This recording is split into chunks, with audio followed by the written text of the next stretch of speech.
제20회 제주포럼에 참석해주신 여러분, 지금부터 지속가능한 도시와 공동체 구현을 위한 전략 세션을 시작하겠습니다.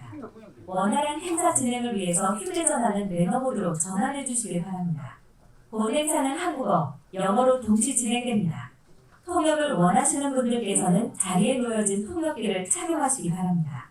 한국어는 4번, 영어는 5번입니다. Please make sure your cell phone is either off or on silent mode. Korean and English simultaneous interpretation is provided in this session. If you would like interpretation, please use the receiver provided at your seat. Korean is channel 4. English is channel 5.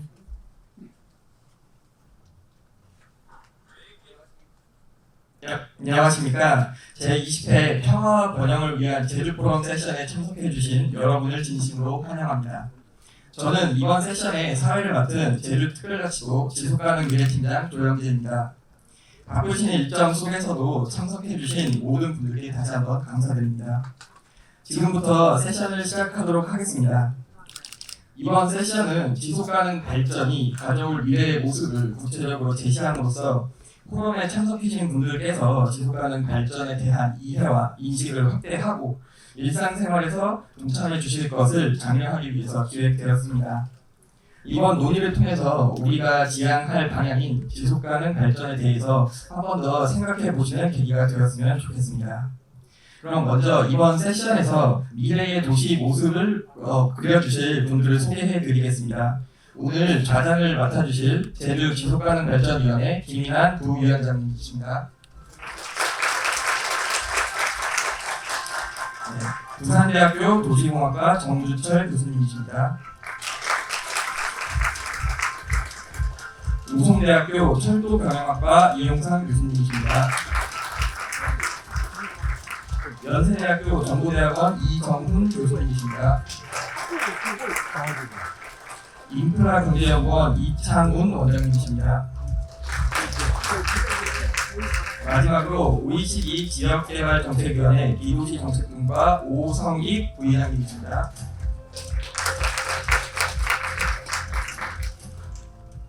제 6인의 전문가분들과 이야기를 나누기 이전에 제주포럼 개최와 지속가능 발전 세션에 큰 관심을 가지고 응원해주신 진명기 제주특별자치도 행정부지사님을 모시고 축하의 말씀을 듣겠습니다. 큰 박수로 맞이해 주시기 바랍니다.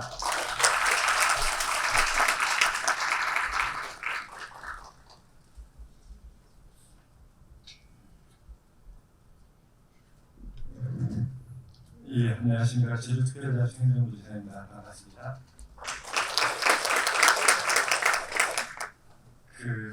오늘 우리 제주 포럼 위에서 자리를 방문해 주시고 특히 이제 도배에서 제주도로 이렇게 같이 참석해 주신다고 해주셔서 우선 따뜻한 환영의 말씀드리고 감사의 말씀 드리겠습니다. 예, 올해 20회를 맞는 제주 포럼은 제주가 지닌 자연과 평화의 가치를 세계화 나누는 지구촌 대화의 장으로 성장해 왔습니다. 오늘 우리가 함께하게 된 지속 가능한 도시와 공동체 구현을 위한 전략, 그리고 세션 좌장을 맡아주신 제주 지속가능 발전의 김인환 부위원장님과 그리고 패널 여러분들께 진심으로 깊은 감사의 말씀을 드립니다. 제주는 지난 2월 도민과 함께 2040 제주 지속가능 발전 비전을 선보였습니다. 오늘 토론 발제하고 토론하시는 내용들을 보니까 저희들이 구현하고자 하는 가고자 하는 내용들을 좀 더 깊이 설명해 주시는 것 같아가지고 정말 감사하다는 말씀 드리겠습니다. 그때 당시 반기문 전 유엔 사무총장께서 직접 제주를 찾아오셔서 지속가능 발전은 국가 간 연대의 열쇠이고 현재와 미래 세대를 위한 공동의 터전을 마련하는 것, 이렇게 말씀하신 적이 있으십니다. 이 메시지는 유엔 지속가능 발전 목표 가운데 11번 목표인 지속가능 도시와 공동체, 이 목표와 깊이 맞닿아 있습니다. 제주가 선도적으로 실현해야 할 중요한 과제이기도 합니다. 도시 회복력, 그리고 교통과 에너지의 전환, 삶의 질 향상이라는 도전 과제는 행정의 힘만으로는 해결할 수 없습니다. 민간의 참여, 시민사회의 연대, 그리고 전문가의 통찰이 모일 때 비로소 실현 가능한 미래가 될 것입니다.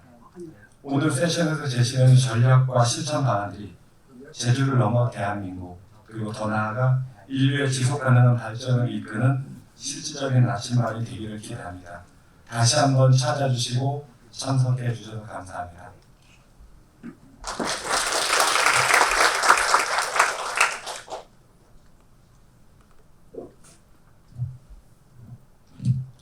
네, 김영기 행정부지사님 귀한 말씀 감사합니다. 부지사님 말씀처럼 우리가 탄소를 배출하지 않는 도시를 만들고 미래 세대를 위해 지속가능한 발전을 해나가는 것은 행정, 민간기업, 시민사회 등 모든 주체가 함께 할 때 가능하다고 생각합니다. 그렇기 때문에 사회 구성원 모두에게 오늘 지속가능 발전의 비전과 추진 방안 등을 전할 수 있는 세션이 의미가 크다고 생각합니다. 그렇다면 이제 좌장이신 김인환 제주 지속가능 발전위원회 부의장님께 마이크를 넘기고 본격적인 논의를 이어가도록 하겠습니다.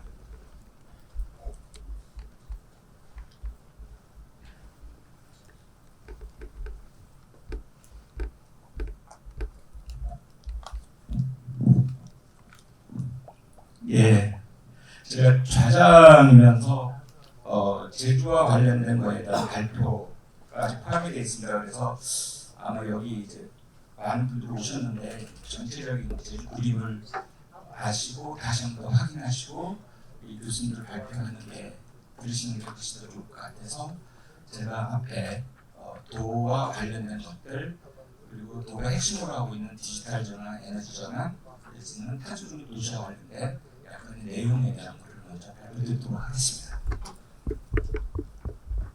슬라이드 띄워주세요. 네, 저는 지금 부위원장 지속가능 발전위원회 부위원장 맡고 있고요. 서울대학교 환경대학원 도시계획학과에서 탄소중립 ESG와 관련된 강의하고 있고 지속가능 발전연구소의 연구원으로 같이 근무를 하고 있습니다.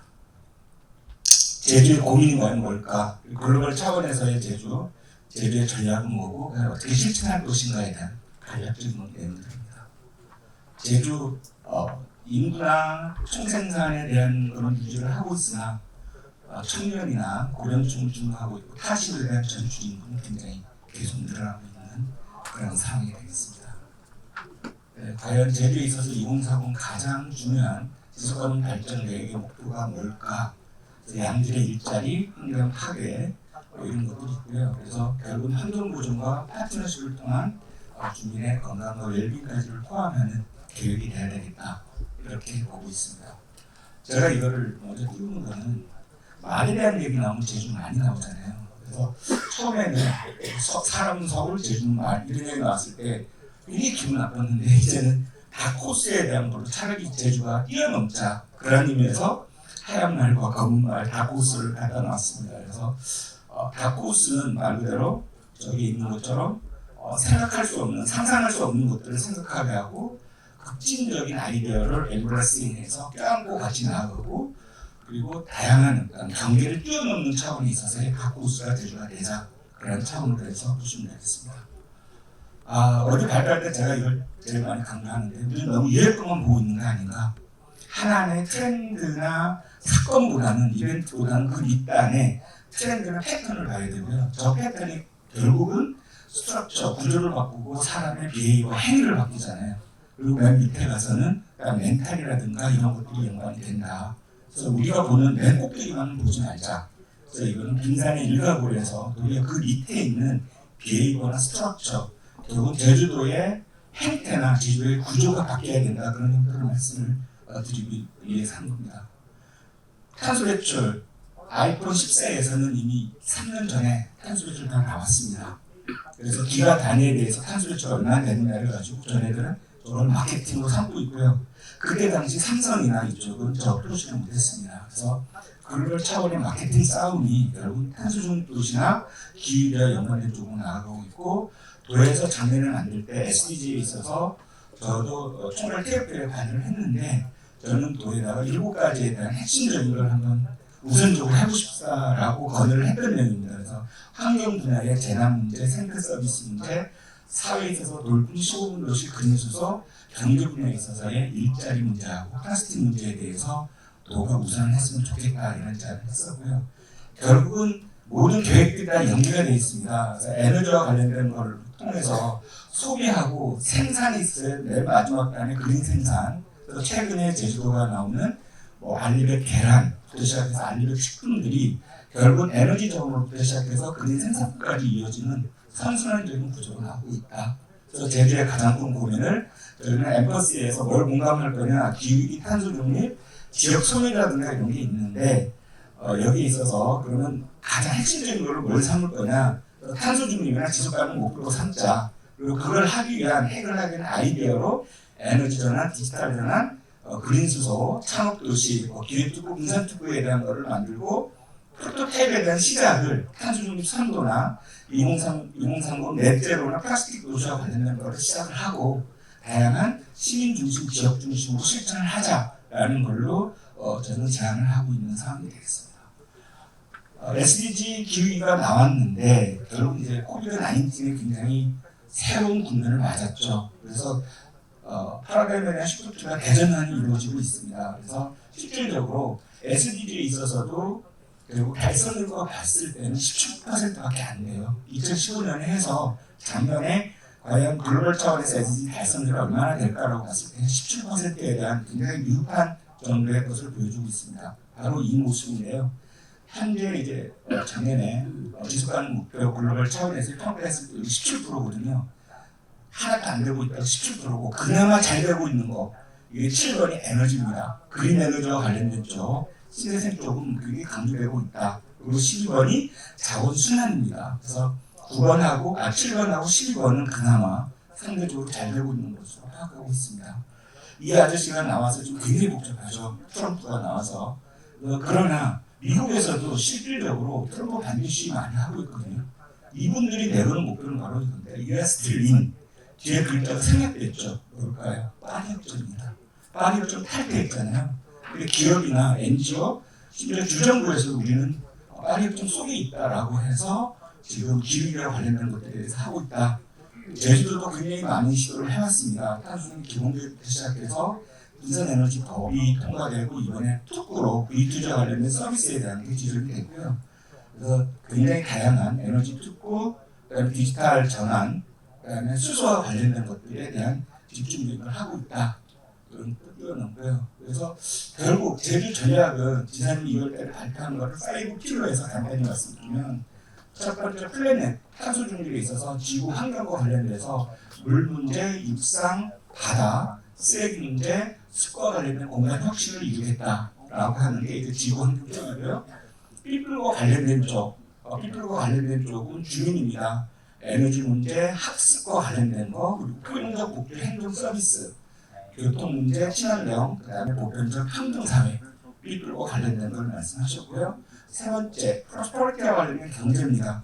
어떤 것들을 경제하고 접목할 거냐, 구린수소, 체험 관광, 신재생 에너지, 그다음에 친환경 농수산물 이를 통해서 제주 경제에 있어서 일자리 문제라든가 새로운 산업에 대한 지속 가능성을 담보하겠다 이거였고, 네 번째 키스하고 파트너십과 관련된 거는 정의롭고 공정한 평화인권 문제나 17개 목표를 글로벌 파트너십하고 연계하는 문제 이런 것들에 대한 얘기를 했고요.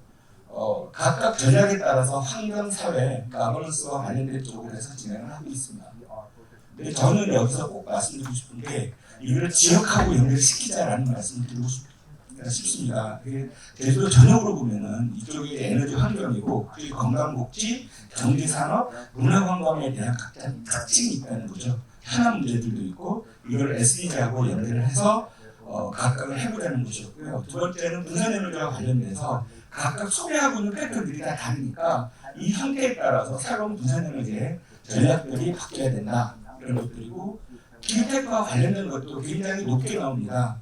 그러니까 제주에 있어 신재생 에너지 비율이라든가 이러한 생산 유발 고용 유발 배수가 높게 나와서 이러한 쪽을 지속적인 걸 해보자는 것이고요. 탄소 중립 선도 도시고 지역에 있어서 현안 문제를 해결하면서 탄소 중립을 해보자. 이쪽이 에너지 분야고요. 이쪽이 농림, 이쪽이 자원순환, 그러니까 마이스라든가 이쪽이고 이쪽이 산업 집중제가 되겠습니다. 이런 차원에서의 지역적인 차별성 및 연계성을 강조하자 이런 것이고, 이미 제주는 제주 특별법에 296조, 298조, 303조에 관련된 법정들이 있습니다. 제주안이 강화된 조항들을 우리가 좀 더 활용을 하고 차별적인 걸 도전을 하자. 여러분들이 잘 아시는 손흥민, 이정우입니다. 공통적인 게 뭘까요? 양발잡이죠. 손흥민 왼발 오른발 잘 쓰고 이정우는 10대는 왼손에 서고요. 공 던질 때는 오른손으로 던집니다. 가장 야구에 최적화됐던 거죠. 그러니까 양발에 대한 문제. 단기적으로는 약간의 보완적인 게 필요하고요. 장기적으로는 새로운 혁신에 대한 것들을 준비를 하자. 그런 차원이고요. 두 개의 축이라면 그게 디지털하고 그림에 대한 게 아니겠느냐라고 감히 설명드리고 싶고 결국 실천이다. 제주에서 에브리어라는 말을 굉장히 많이 저도 쓰는데 그 쓰는 게 결국은 나사 이제 에브리어라고 치면 바로 밑에처럼 나사가 갖고 있는 기술들에 대해서 농립이라든가 해양 쪽에 굉장히 다양한 기술을 전문을 합니다. 제주에서 했던 다양한 것들을 제주가 이제는 지속가능하게 비즈니스하고 연계된 산업에 있어서의 것을 만들자라고 제가 강조를 하고 있는 것이고요. 이따가 이제 우리 정 교수님 코펜하겐에 대한 얘기도 나올 텐데 코펜하겐과 제주특별자치도 사례를 서울대 환경대학원 박사과정 애들 시켜가지고 비교 연구 한번 해봤어요. 한번 해볼만 합니다. 약간 뜰 수가 있겠다. 그런 차원에서 약간 자신감을 가졌고요. 그리고 결국 탄소 중립이나 지속 가능성은 공짜 없습니다. 항상 정의로운 전환이 필요하다는 얘기고요. 정답이 없습니다. 먼저 시작하고 먼저 실행을 해야 된다는 것이고 마지막에 비밀이 없다. 결국은 지역 주민 현장에서 같이 해야 된다. 이런 취지로 해서 제가 전자신문에 3년 동안 기고했던 내용들입니다. 결국은 제주안의 문제가 아닙니다. 제주의 문제는. 그래서 제가 이후에 호라이즌 프로젝트와 관련된 이 프로젝트를 연결을 한번 해보자라고 했던 것이고요. 여기 보면은 탄소 중립 인클루시브 소사이어티 관련된 것들이 많습니다. 그래서 제주가 오히려 이후에서 하고 있는 호라이즌 프로젝트에 적극적으로 참여하자. 그러면서 여기서 내놓는 게 등대 프로젝트거든요. 라이트하우스입니다. 등대가 어둠의 빛을 비추듯이 하나의 선도 지역이 돼서 그 성과를 다른 지역에다가 연결하는 거죠. 그러니까 제주시에서 했던 거를 해원에다가 쏘고 해원에서 했던 거를 성산 서귀포에다가 쏟는다는 얘기죠. 그래서 그게 라이트하우스 등대 프로젝트인데 그래서 제주의 등대는 바다에만 있는 게 아니다. 지역으로 해서 그에 대한 것을 해보자라고 했던 것이고요. 우리가 과연 어디 있을까요? 이럴까요? 도지사님이 앞에서 모든 것을 다 하시고 우리가 따르면 될까요? 물론 이런 부분이 있죠. 근데 도리어 이런 부분이 더 강화되지 않겠느냐. 어디서 뭐가 나타날지 모른다. 여기에 주인공은 우리 모두가 주인공이다. 도민이 주인공이고 때로는 이분이 지사님일 수도 있고요. 때로는 공무원이 될 수도 있고 여기에 계신 여러분이 될 수도 있습니다. 이 험한 파도를 이겨낼 수 있는 그러한 용기와 그런 실천이 필요하다. 이런 의미에서 제가 제주의 지속가능 발전 계획을 에너지, 디지털, 스마트시티 연계된 걸로 해서 지역과 연계된 차원에서의 기조 준비를 했었습니다. 요거까지 제가 하고요. 그 다음부터는 우리 바로 정 교수님한테 마이크를 넘겨서 바로 듣도록 하겠습니다. 감사합니다.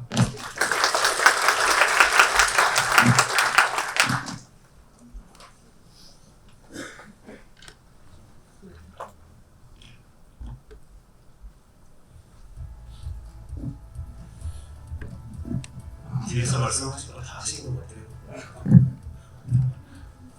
예, 저는 부산대학 도시공학과에 있고요.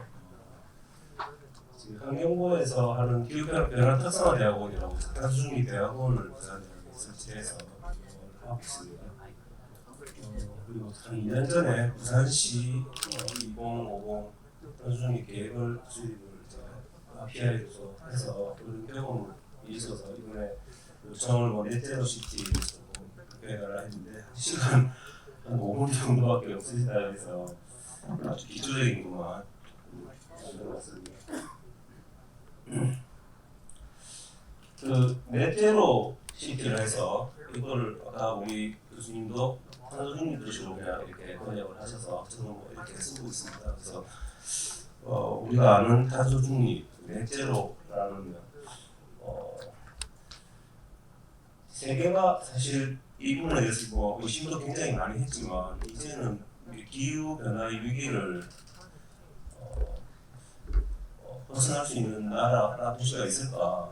아무리 정치적으로 그걸 부정한다 한들 아마 이게 세계적으로 이제 합의가 거의 돼가고 있는 중인데 최근에 이제 좀 미국에서 조금 문제가 일어나는 것 같습니다만 이 문제가 이제 사실은 선진국과 후진국 간의 어떤 또 갈등 관계도 있었고 그렇지만 중국도 2060년을 하겠다라고 선언했고 심지어 저기에는 없지만 인도도 영국의 설득에 의해서 2070까지 하겠다라고 선언을 현재 하고 있는 상황이고요. 우리나라도 거꾸로 2050까지 넷제로를 달성을 해보겠다 이렇게 선언을 한 상태라고 볼 수 있습니다.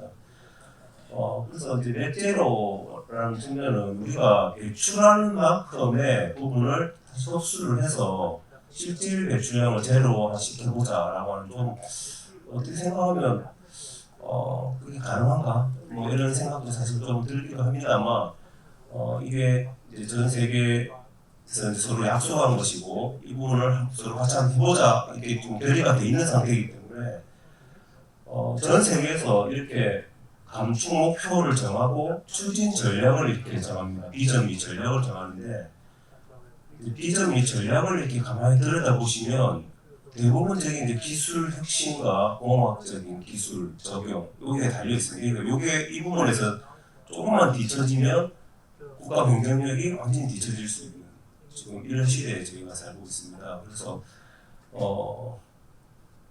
미국도 사실은 지금 기기가 탈퇴를 한다고 하지만 실제로 저게 관련해서 탄소 경유 기술이라든지 CCUS 기술이라든지 이런 부분에 대한 투자는 엄청나게 현재 하고 있습니다.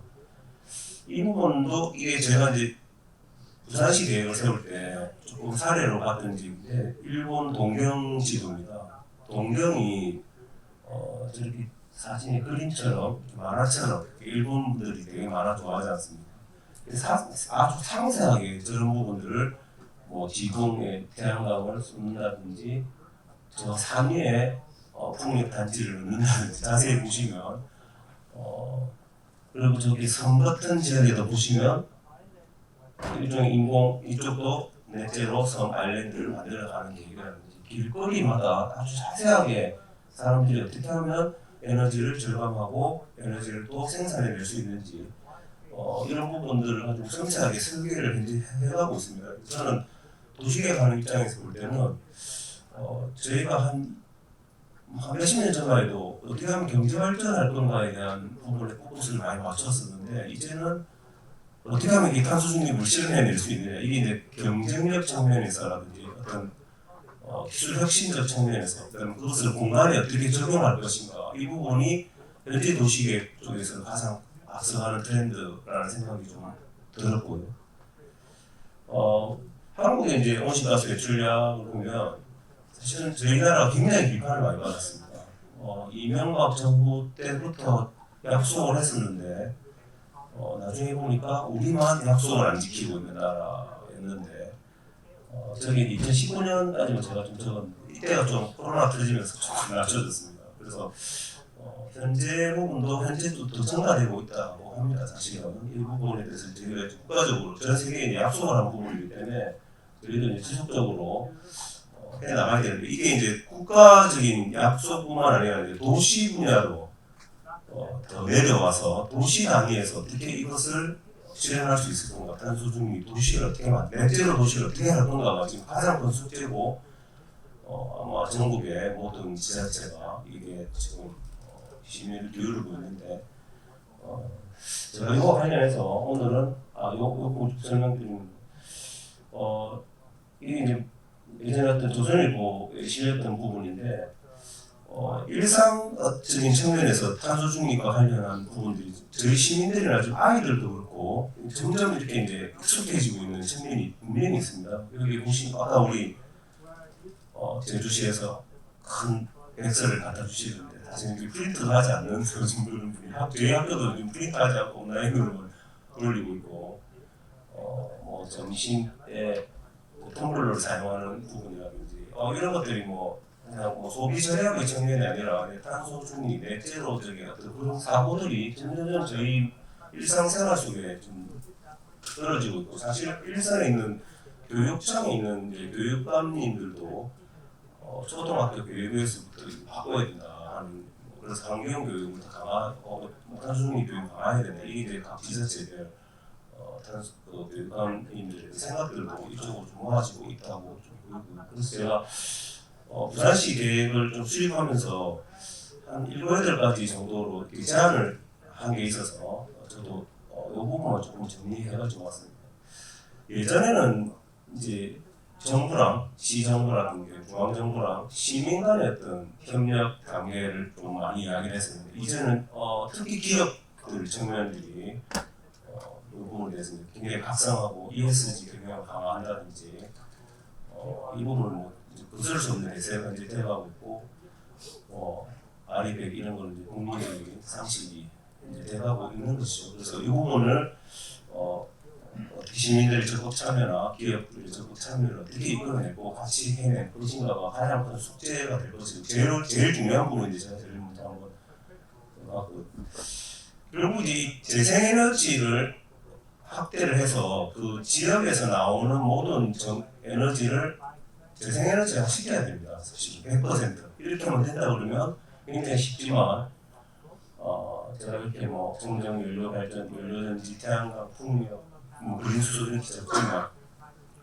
부산에서 저희가 해보니까 이 부분 제일 그렇습니다. 부산은 풍력, 해상 풍력, 시민들이 들어올려서 못하게 합니다.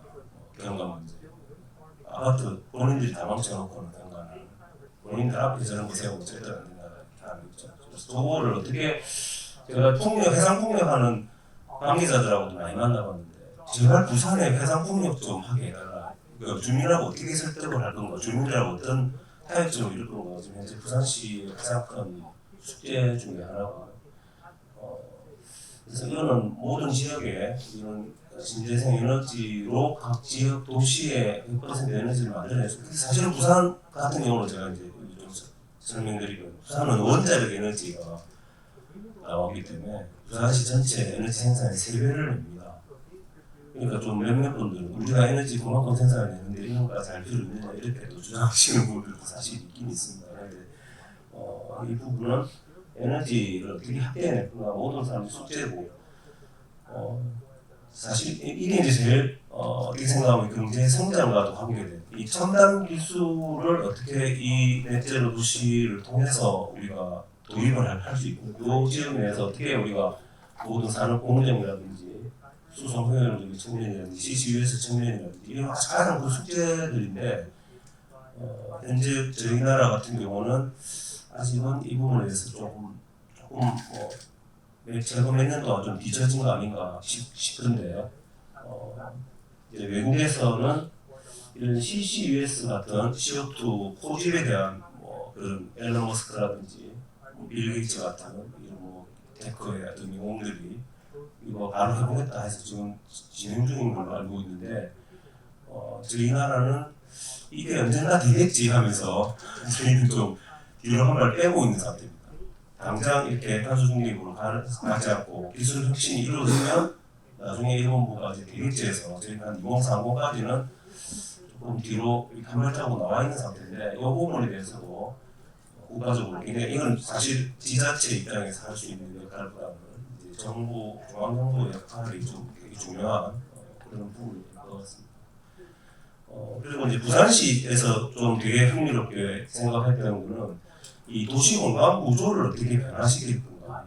부산 같은 경우도 가장 모든 지금 우리나라 지자체가 대부분 문제가 있겠지만 이게 너무 교통량이 많이 발생합니다. 집주가 좀 건조하지 않나.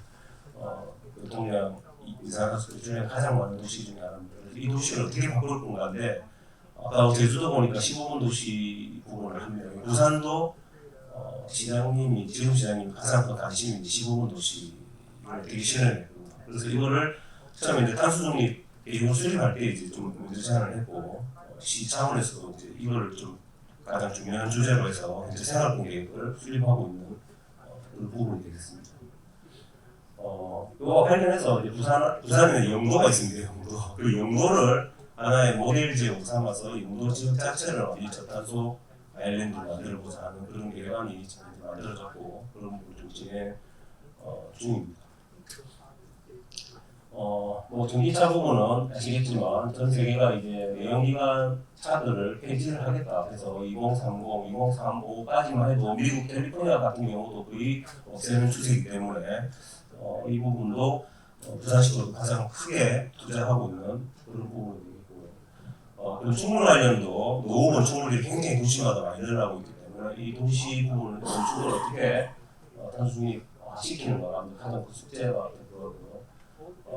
이제 탄소 흡수죠, 흡수. 탄소 흡수에서 아주 도시 숲을 되게 확장시킬 건지는 아주 고전적인 주제이긴 하지만 블루카본을 해서 해양을 끼고 있는 도시들은 예를 들면 뭐 해양에 있는 여러 가지 그런 이끼 식물들을 보호하는 그러니까 더 이상 매립하거나 이런 부분들도 좀 자제하는 부분들로 이제 나오고 있어요. 제주도 같은 경우도 이제 블루카본 관련해서 굉장히 좀 심의를 많이 기울여야 되는 영역이지 않을까 싶습니다. 마지막으로 이제 이 시민 참여를 통해서 저희가 이제 탄소 중립 인식을 제고하는 부분들이 시장에서 가장 크게 시로서도 집중하고 아마 교육청하고 많이 연계하고 아이들 교육부터 이렇게 바꿔가자는 계획이 나와 있습니다. 그래서 그런 부분까지 해서 제가 준비한 거는 이렇게까지 될 거고 이 부분은 저희가 이제 생존을 위해서도 그렇고 정말로 앞으로 다 같이 함께 이끌어 가야 될 그런 주제가 아닌가 싶고 제주시에서도 이 부분을 아마 적극적으로 추진하시려고 알고 있습니다. 그래서 각 지자체가 하고 있는 여러 가지 영향들을 나중에 좀 보고 서로 힘을 좀 합치는 그런 계기가 됐으면 좋겠습니다. 예, 감사합니다. 예, 감사합니다. 다음 이현상 교수님 수습템인데요. 교수님 하시기 전에 정 교수님 앞으로 오시면 되겠습니다. 예. 아까 시범 도시하고 제주에서 많이 하고 있는 거 최근에 이제 맹그로브와 관련돼서 부자는 해원 쪽에 하는 게 결국 블루카본과 관련된 다양한 것들하고 연결되거든요. 그래서 이따가 Q&A 시간에 약간 할애해서 하도록 하겠습니다.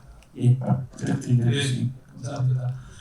불러주셔서 감사합니다. 저는 송대학교에서 학생들을 가르치고 있고요.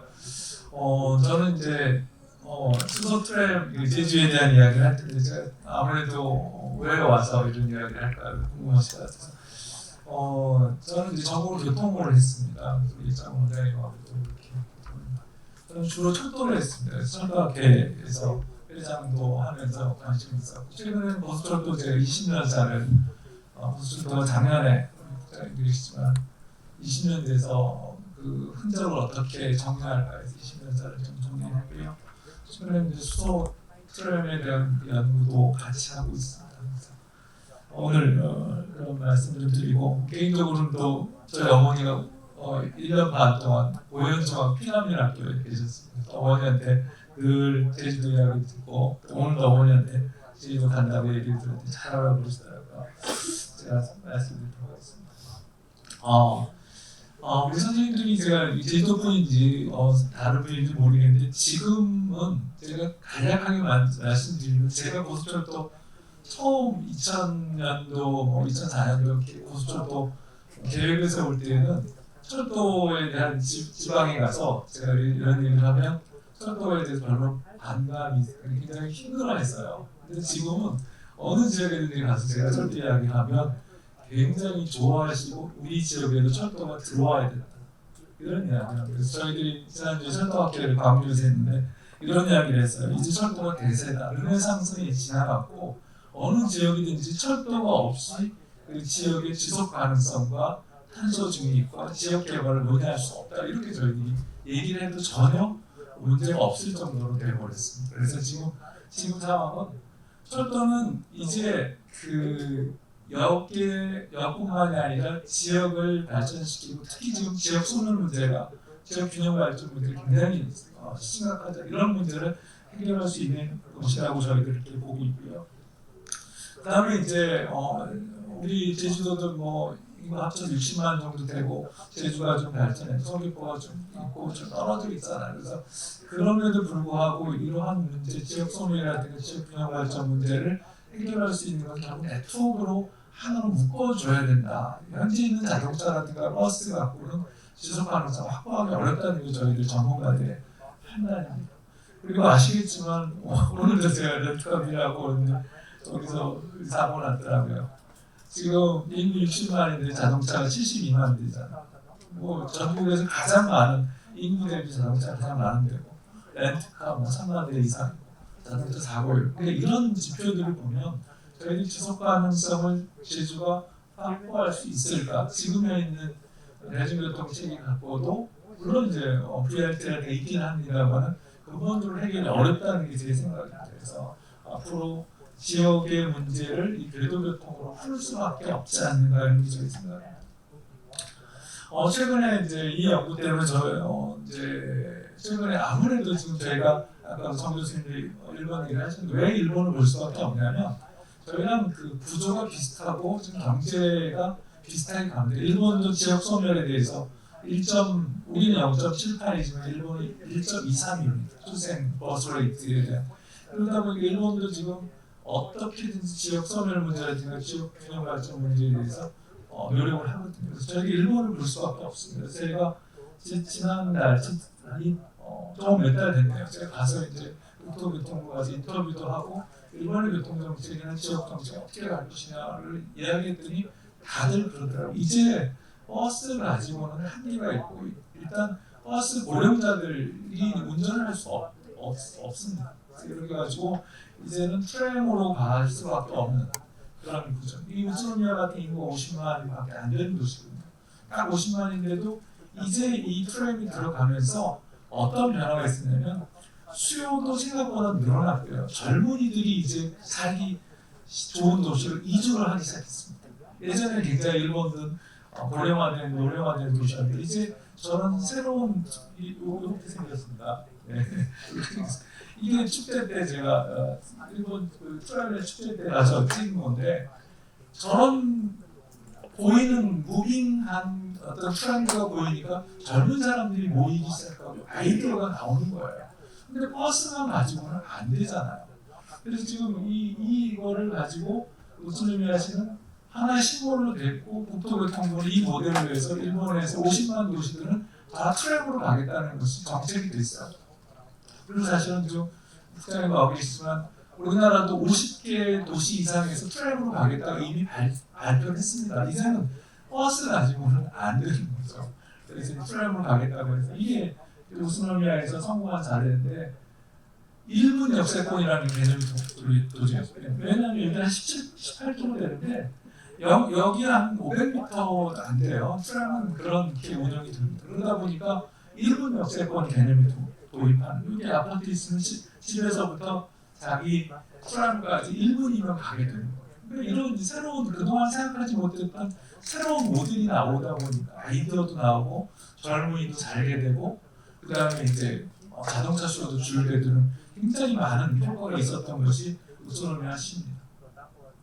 그런데 하나 더 좋은 시그널은 지금 제주 수소 트램을 하시겠다고 하면 저희는 적극 지지하고 대전과 울산이 이미 선언을 하고 가고 있습니다. 대전은 이미 수소 트램을 만들겠다고 해서 제가 이제 대전에 사는데 대전은 벌써 지난주부터 이렇게 공사를 시작했습니다. 울산은 또 그 갖고 있는 그 수소 에너지에 대한 부분이 있기 때문에 울산도 수소 트램 가기로 했고요. 그래서 예전에는 사실은 아까 우리 사회자 교수님하고 얘기했는데 예전에 우구민지사 때 조금 트램 얘기가 있었는데 지금은 외롭지 않아요. 예전에 이 제주에서 이것을 하신다고 하더라도 더군다나 갖고 있는 그린 전기가 있잖아요. 그걸 활용하게 되면 그린 에너지가 자연스럽게 확보가 돼서 제주형이 되는 거거든요. 그래서 현재 있는 대전, 그다음에 울산 같은 경우 국비전 60% 받습니다.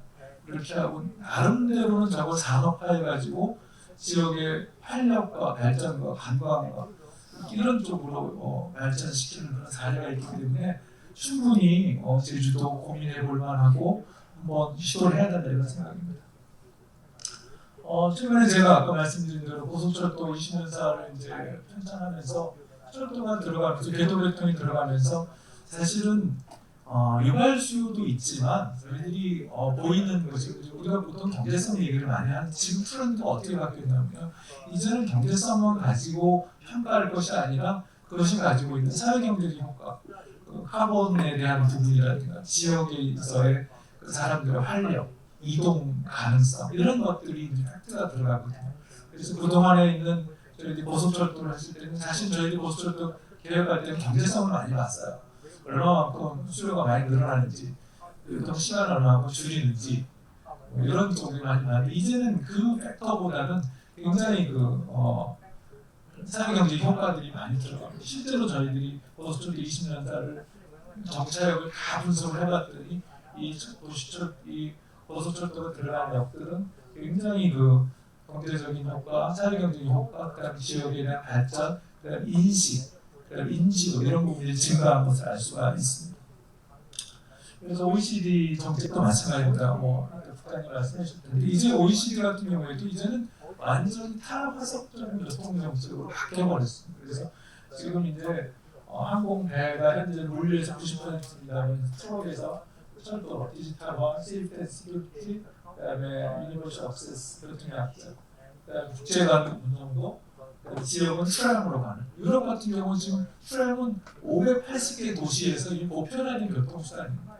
그래서 저희도 처음에 이 기술에 대한 부분을 좀 걱정을 많이 했는데 그렇게 할 필요가 없더라고요. 그래서 이제 글로벌 스탠다드에 맞게 갈 수 있다 이렇게 생각을 합니다. 제주 제가 아까 제주 어머니 얘기했는데 제주에 기차가 있었습니다. 이게 어디서부터 어디까지냐면 여기 김영에서 여기 한림까지 조천으로 해서 이렇게 있습니다. 이게 사실 길어요. 50km입니다. 50km. 예, 근데 사실 이 기차는 동력 기차 아니고 어떻게 되냐면 저 철도 4를 제가 가지고 있었는데 이때 1력 기차였어요. 1력. 근데 요게 수요가 늘어나면 동력으로 바뀝니다. 원래 다 그렇게 해요. 그래서 제주에서 원래는 이렇게 해서 이제 기차가 왜냐하면 저 구간이 아시는 대로 이제 화물도 있고 사람들도 많이 타고 항해에 연결되잖아요. 그래서 이런 것들이 예전에도 있었고 물론 이제 강정기였습니다만 사실은 제주야말로 저는 지속 가능한 도시가 되려면 그래도 교통이 있어야 된다고 저는 생각합니다. 이게 없었던 게 아니다 그런 말씀 제가 좀 드리려고 준비를 하고요. 제가 한 5년 전부터 교통 연구하면서 제주하고 이렇게 관심이 있으면 봤는데 예전하고 많이 달라졌습니다. 뭐가 달라졌냐면 예전에는 이제 제주의 문제를 하나의 그냥 제주 지역의 문제로 봤는데 이제는 제주를 하나의 지역의 문제로 보지 않습니다. 이제는 하나의 모델로 보고 있고 앞으로 지속 가능한 평화의 도시, 환경의 도시가 될 수 있다는 그런 것들을 보고 있기 때문에 저희가 제가 기억이 맞다면 철도학회, 교통학회, 교통정책학회, 수소 트램 포럼 4-5군데에서 여기 와서 그것을 토론을 했었습니다. 이건 그냥 잠깐 와서 한 게 아니라 몇 달을 와가지고 토론도 하고 발표도 하고 공감대가 형성이 돼 있어요. 그래서 지금은 제주 수소 트램 문제는 그냥 제주의 어떤 하나의 패널이라든가 소그룹의 곳이 아니라 이미 공론화가 돼 있고요. 대전과 지금 울산과 제주는 서로 협의하고 있는 걸로 알고 있습니다. 그래서 지금 많이 달라졌고 그렇습니다. 그래서 지금 학회에서도 관심이 있고 정부에서도 관심이 있고 이런 말씀이십니다. 저는 이 수소 전기 트램이 제주의 미래를 담보할 수 있다고 생각합니다.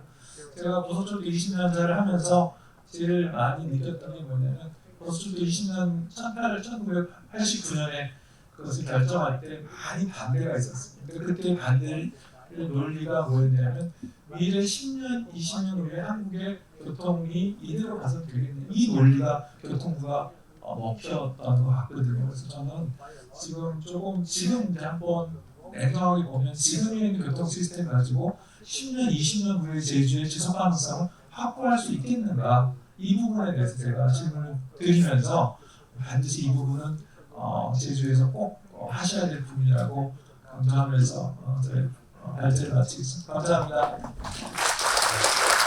예, 감사합니다. 교수님. 예, 앞으로 오시면 되겠습니다. 제가 이따가 지금 이제 바로 그 다음은 우리 이정 교수님 발표시고요. 교수님 준비해 주시고 이영훈 교수님한테는 다 좋은데 그럼 제주 도민 입장에서 가장 좋은 게 뭡니까? 라는 질문을 드리고 싶습니다. 그래서 이따가 Q&A 시간에 답변 부탁드리겠습니다. 예, 이정 교수 부탁드리겠습니다. 네, 안녕하세요. 오늘 네 번째 발표 이정훈입니다. 반갑습니다. 저는 뭐 오늘 이제 넷째로 얘기도 많이 하지만 사실 이제 제 백그라운드는 스마트 도시 쪽이고요. 오늘 뭐 이렇게 많은 분들이 오시지만 아직 AI 얘기를 안 하셨는데 아마 AI 얘기와 함께 좀 말씀을 드리고자 합니다. 슬라이드를 좀 드릴까요? 네. 일단 제가 하고 싶은 얘기 중에 하나를 하기 전에 일단 스마트 시스템의 개념부터 조금만 더 다 여기 다 잘 전문가로 다 아시겠지만 다시 한 번만 좀 말씀드리면 저는 좀 스마트 도시를 뭐 도시공학적인 측면도 있고 다 있지만 저는 좀 산업 생태계 쪽으로 보고 있어요. 그래서 어떻게 보면 스마트 도시 자체가 어떤 혁신의 주체가 돼야 된다 이런 부분이 있어서 상당히 이제 그런 연구를 굉장히 오랫동안 하는 사람입니다. 제가 보는 스마트 도시는 저도 이제 시민 참여를 시작을 해서 리빙앱을 지금 해외 운영을 또 하고 있고 오랫동안 이제 이 시민 참여 부분에 대한 얘기를 많이 했는데요.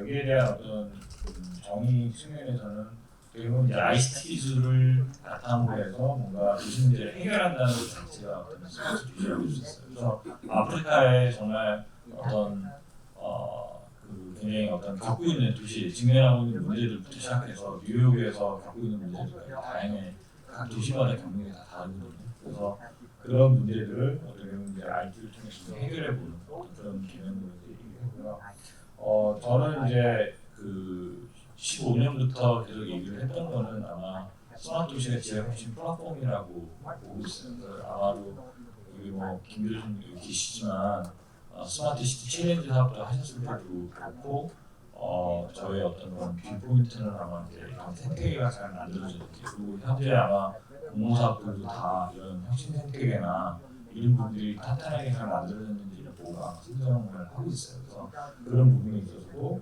스마트 도시 자체가 다양한 문제들도 풀고 있지만 이런 문제들을 계속 지속 가능하게 풀어가는 어떤 그런 생태계를 가지고 있느냐, 지역 생태계, 지역 혁신 생태계를 갖고 있느냐 이게 너무 중요한 개념으로 지금 구상을 하고 있고 많은 도시들이 아마 이렇게 진행을 하고 있는 걸로 보고 있습니다. 뭐 잘 아시겠지만 등장한 이유는 뭐 메가시티부터 시작하지만 사실 최신 제가 이제 하야랑 같이 R&D 기획을 같이 했는데 다음 스마트 도시 R&D 사업을 기획을 했어요, 완료를 했어요. 거기서 이제 저희 나라는 이제 인구 문제 아까 지금 앞에 여러분들이 말씀하셨지만 인구의 어떤 소멸 문제부터 시작해서 정말 저는 잘 몰랐는데 정말 그 과제를 하면서 제가 우리가 굉장히 심각하구나라는 걸 굉장히 많이 느꼈어요. 그래서 뭐 그런 거를 어떤 폐쇄된 어떤 폐교된 학교부터 시작해서 공간들의 재활용 아까 말씀하셨던 그런 공간의 변화부터 시작해서 그걸 갖고 어떻게 보면 좀 더 우리가 강화할 수 있는 어떤 그런 인프라를 만들어야지 이런 부분들도 전 세계적으로 다 문제인 것 같아요. 근데 이제 스마트 도시가 가장 출발은 사실 메가시티라는 등장문부터 시작을 해서 스마트 도시를 이제 다양한 큰 도시에서 발생되는 문제들을 해결하는 부분으로 이렇게 만들어졌다라고 볼 수 있는 것 같아요.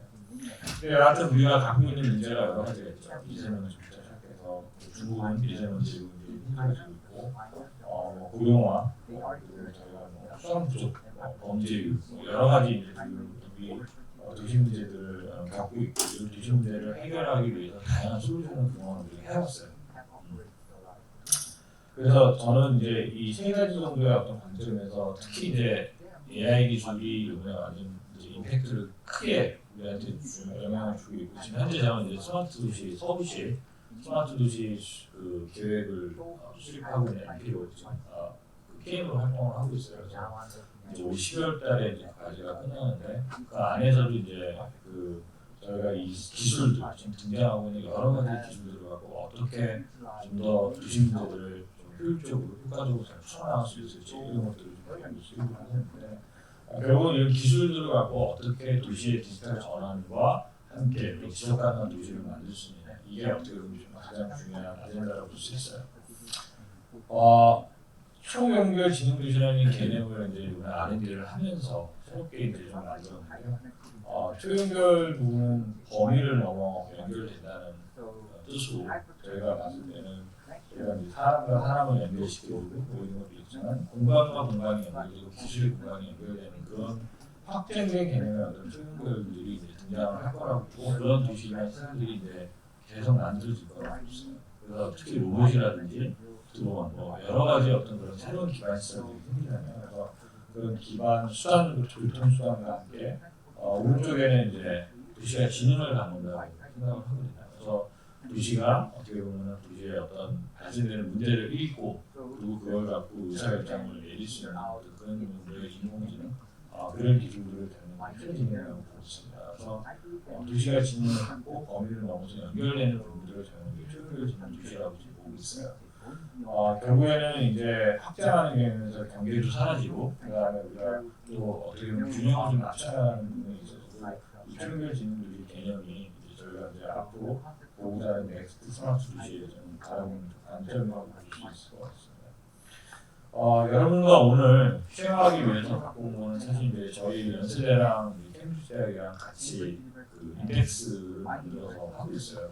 우선들 다 아시고 그 인덱스에 대해서 아시는데 올해 이제 작년 말에 24년도에 이제 마무리가 됐는데 50개 도시를 제가 분석했어요. 저희 분석하면 한 1년 반 걸리거든요. 보통 리포트 보시면 뭐 지수 갖고 할 때 보면 거의 뭐 거시적인 지표를 1년마다 나오는 걸 보고 하시는데 저희는 이제 들어가서 다 보거든요. 정말로 그 도시 자체를 하나하나씩 다 뜯어서 보기 때문에 시간이 꽤 오래 걸립니다. 그래서 오늘 저희가 조금 여러분들과 쉐어하고 싶은 거는 도시 지능화의 어떤 지금 현재 추진 방향이랑 그다음에 지속 가능성의 방향, 그다음에 도시 혁신성의 방향, 이 세 가지를 좀 얘기를 할 겁니다. 그래서 첫 번째로 제가 좀 이 인덱스에 대해서 소개를 드리자면 8가지 관점에서 한 76개 정도 지표를 제가 측정을 하고 있고요. 저희가 2017년부터 하고 있어요. 17, 19, 22, 그다음에 24. 이제 중간에 코로나 때문에 1년이 좀 늦었고요.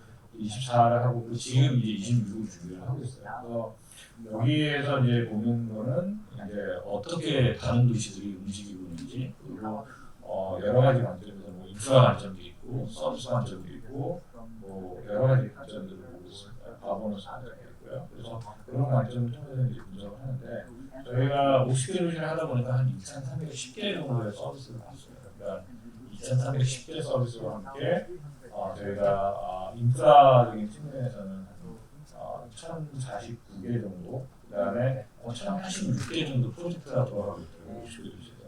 오픈 데이터, 그리고 리빙랩이 415개가 돌아가고 있더라고요. 50개 도시에서. 그래서 이 50개 도시는 이제 뉴욕이나 런던, 그러니까 대표적으로 이제 균형을 좀 맞추고요. 대륙별로. 그 다음에 저희가 이제 수도 도시를 좀 중심으로 많이 갖고 그 외에 이제 그 스마트 시스템을 잘하고 있는 도시들을 좀 선정을 해서 50개를 뽑아서 분석을 했습니다. 거기에 관련된 추가적으로 저희가 좀 여러 가지 이제 지표들을 좀 봤는데요. 새로운 지표들이 좀 나왔는데 제일 눈에 띄는 것이 역시 도시진흥화였어요. AI가 어떤 임팩트를 주고 있느냐. 저희가 이제 도시진흥화 부분들은 우리가 지금 얘기하는 여러 어떤 진흥화 기술, 4차 산업혁명 기술들이 얼마만큼 도시에 어떤 분야에 적용을 하고 있고 그 다음에 어느 정도의 기술을 쓰고 있느냐 봤을 때 보시면은 지금 전체 14% 정도가 저희가 좀 한마디로 좀 핫한 기술들이라고 보는데 AI 기술이나 이런 것들이죠. 다 합쳐서 55% 이상이 저희가 분석한 샘플의 55%, 50개 도시에 이런 것들이 대부분이 이제 진화화 기술들을 활용을 하고 있다고 보시면 될 것 같고 빅데이터 분석과 IoT는 이제 굉장히 권능적인 기술이었어요. 지금 새로 이제 뜨는 이제 신보험적인 기술이 이제 AI인데 AI를 보시면 14%의 AI를 펼친 거거든요. 보시면은 48% 반 이상 거의 반 이상의 AI입니다. 많은 도시들이 지금 AI를 접목을 해서 지금 쓰고 있는데 어디에 많이 쓰고 있냐? 교통, 환경에너지, 도시 가버너스, 도시 행정 쪽이거든요. 요즘 해남부도 그렇고요. AI 행정에 대해서 지금 쫙 얘기하고 있는데 그 부분에 있어서의 어떤 전환, 서울시도 포함해서 지금 그렇게 하고 있거든요. 그래서 굉장히 어떻게 보면 좀 선도적으로 AI 기술들을 적용을 해서 지금 하고 있다라고 보시면 될 것 같습니다. 이거에 가속화는 점점 커질 것 같고 전반적으로 AI 기술들을 하고 에이전틱으로 이제 변환하는 그런 기술들이 여러 분야에 이제 접목을 할 거라고 저희는 보고 있습니다. 또 한 가지 이제 저희가 공부 중에 하나가 바로 이제 오늘 이제 주제로 있던 지속 가능성인데요. 파란색 부분은 이제 직접적으로 영향을 주는 서비스나 인프라나 프로젝트를 좀 봤고요. 그린색은 좀 간접적인 부분들을 좀 봤어요. 그래서 직간접적인 측면에서의 지속 가능성을 봤을 때, 뭐 직접적인 거는 예를 들어서 저희가 봤을 때는 에너지를 측정하거나 탄소적 대기를 측정하는 그런 것들은 이제 다이렉트로 봤고, 인다이렉트는 전기차도 이제 좀 봤어요, 간접적으로. 그래서 그런 부분들을 이제 봤을 때 올해의 가장 좀 바뀐 트렌드는 지금까지는 거의 다 대부분의 지속 가능성 분야의 서비스, 관련 서비스는 대부분 신재생 에너지. 근데 최근 들어서 많은 도시들이 대기 환경이나 홍수 이런 리질리언스 관점에서의 그 대응 방안들을 하는 것들이 굉장히 활성화됐다라고 볼 수 있습니다. 그래서 처음으로 이제 그 비율이 좀 바뀌었다라고 볼 수 있어요. 그래서 시사점 관점에서 보면 어떻게 보면 이제 신재생 에너지 부분도 되게 중요하지만 이제 도시들이 각각 직면하는 문제들, 기후 변화에 의해서 그 큰 변화에 따른 문제들을 대응하는 데 있어서 상당히 이 기술들을 활용해서 적극적으로 하겠다라는 그런 트렌드를 볼 수 있을 것 같아요. 그다음 세 번째에서 이제 제가 좀 얘기하는 것 중에 하나가 도시 혁신성인데, 오늘 이제 리빙랩에 대해서 아마 얘기를 하는데, 지금 현재 이제 모든 국토부에 이제 관련된 아니면 가계부도 마찬가지지만 이 리빙랩이라는 컴포넌트가 없으면 사업 수행이 어려울 정도로 상당히 중요한 컴포넌트가 이제 요소로서 자리 잡았어요. 그래서 시민이랑 같이, 기업이랑 같이 공동으로 이거를 같이 문제 해결을 해 나가면서 찾아가는 살아있는 실험실을 얘기를 하는데, 제주도도 이제 스마트시티 챌린지 하셨을 때도 그렇고 이 리빙랩을 하셨습니다. 그래서 이 리빙랩들이 결국에는 이제 시민들에 대한 인지도도 바꾸고 또 어떤 예를 들어 아까 얘기했던 환경에 대한 어떤 이슈, 기후변화에 대한 이슈들도 이 개선시키는 부분, 동시에 어떤 기술들이 나한테 도움을 줘서 하는지, 아까 그 시나리오에서 보면은 그 교수님 보여주셨던 시나리오 보면은 저희가 봤던 그런 부분에서도 상당히 그런 기술들을 통해 가지고 변화를 하고 있다고 볼 수 있죠. 그래서 이런 것들에 대한 공간들이 만들어져서 하는 거, 우리가 이런 수요 반경 버스도 여러분 아시겠지만 지금 처음에 인천에서 이제 시범으로 시작을 해서 지금 전국으로 확산해서 경기도나 이런 쪽으로 시험을 하고 있죠. 그래서 상당한 이거를 하는 데 있어서 리빙랩이 크게 역할을 좀 해줬거든요. 이 리빙랩 제가 이제 저희 팀에서 운영을 했는데 이때도 이제 이 시민들의 반응을 보면서 새로운 아이디어들이 막 나오거든요. 이런 아이디어들이 그 운영하는 데 있어서 굉장히 도움이 되는 그런 걸로 좀 진행했고요.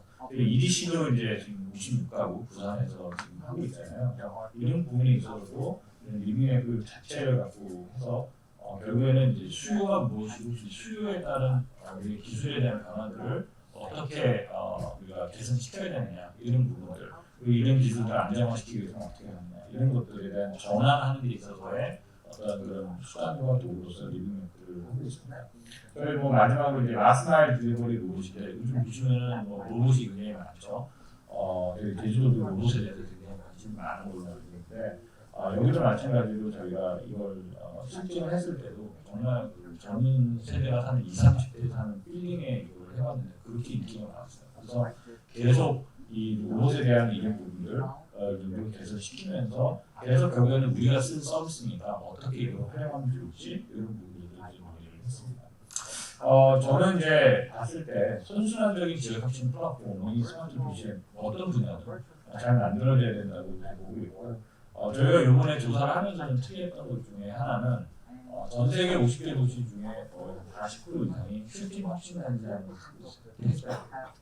거기에 새로운 기술을 접목을 하거나 그런 새로운 기업들을 모아서 혁신 생태계를 만들어서 거기서 산업화시키고 새로운 비즈니스 모델을 만드는 그런 역할을 하는 단지들이 굉장히 많이 생겼어요. 그동안. 그래서 거기에 많이 발맞춰서 저희도 그런 부분들이 좀 중요하다라고 볼 수 있고요. 결국엔 그걸 하기 위해서 그냥 일회성으로 끝나는 사업이 아니라 3년 하고 끝나는 게 아니라 지속적으로 5년, 10년을 계속 갈 수 있는 사업들에 대한 동력을 만드는 것이 굉장히 중요하다라고 볼 수가 있습니다.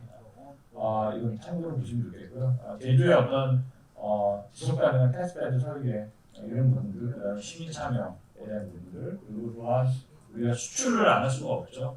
이 수출 부분들도 굉장히 좀 신경을 써야 되는 부분들인데 이런 부분들까지 고려한 어떻게 보면 선순환적인 이런 핵심 선택을 만드는 것이 스마트 도시의 어떤 성공 아니면 또 더 크게 보면 넷제로의 어떤 성공의 어떤 포인트가 아닌가 이런 생각이 듭니다. 자 여기까지가 제가 준비한 내용입니다. 고맙습니다. 예, 감사합니다. 50개 도시에 있어서 2년마다의 스마시티 인덱스를 412개의 리빙랩이나 2,300개의 서비스 1,086개의 프로젝트가 진행되는 거를 12분 안에 발표를 하라고 부탁드린 저희가 약간 욕심을 낸 것 같고요.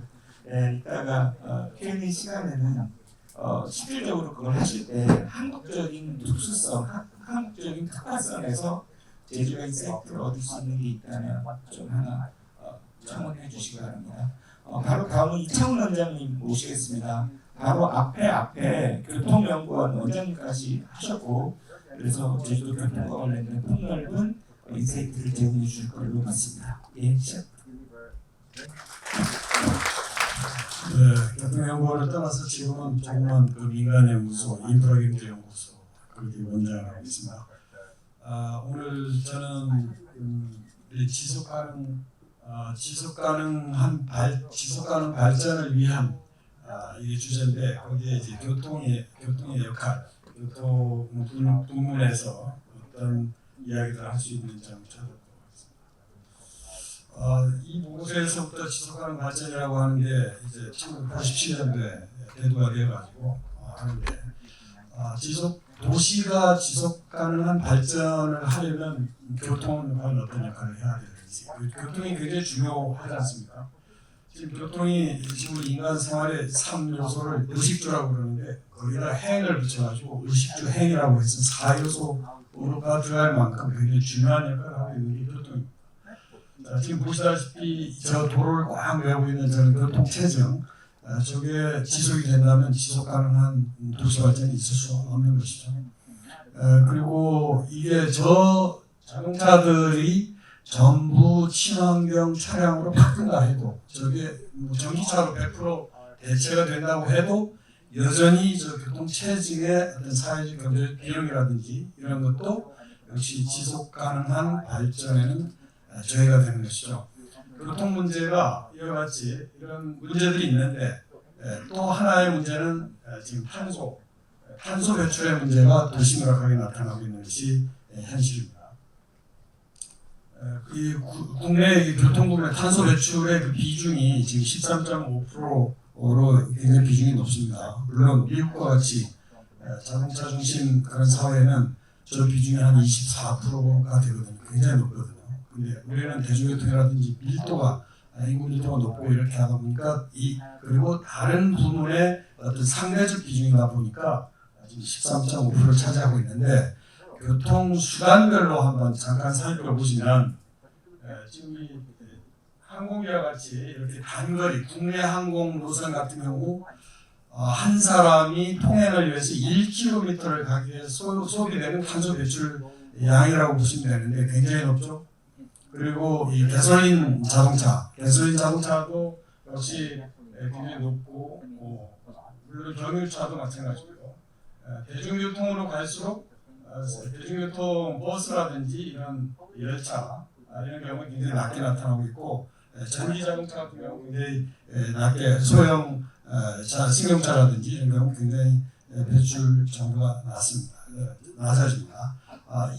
여기에서 상징하는 바가 우리 이 탄소 배출 문제를 해결하기 위해서 교통 부문에서는 이렇게 대중교통 쪽으로 이렇게 치중을 해야 될 어떤 목표 지향점이 나타난다고 하겠습니다.